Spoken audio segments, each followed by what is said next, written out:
अस्सलामुअलैकुम। आज हम टाइप्स ऑफ एडजेक्टिव के बारे में पढ़ते हैं, यानी कि इसम सिफत की अक़साम। हमारे पास 6 अक़साम हैं। सबसे पहले कलर, रंग, क्वांटिटी, मिकदार, क्वालिटी, खूबी, साइज़, जिसामत, शेप, शक्ल और ऑरिजन।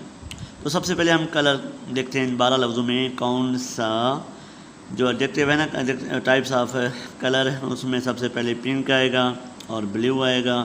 क्वांटिटी में हमारे पास आ जाएगा 4 और मच। क्वालिटी में काइंड और सॉफ्ट।